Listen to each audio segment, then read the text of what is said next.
Welcome to Scott Ransopher's Poetry Podcast, where I read and discuss my poems. I'm Scott Ransopher. Today, I'll be talking about What's That? Let's get started.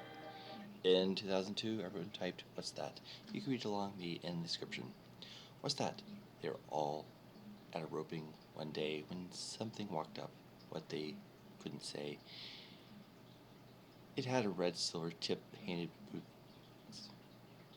and one of those cheap, colorful cowboy mouse suits had something like a peacock feather in its 50-gallon hat, and everyone looked at each other and asked, What's that? They looked and they stared and they couldn't figure it out, so they went to see what this boy was all about. She walked up and she said, Howdy Do.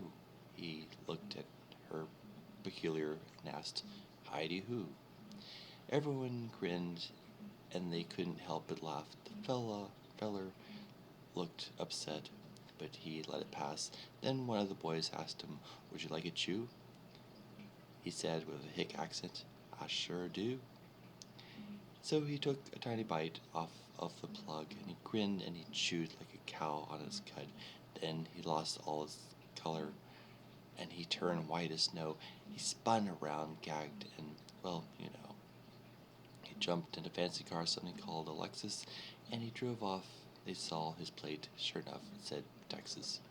What's That? Now an Amazon Collect Poems, Volume 2, 2002 through 2005. Kindle paperback and hardcover. Brings us to the end of this episode. I hope What's That was beneficial to you. As always, thanks for listening to Scott Ransopher's Poetry Podcast.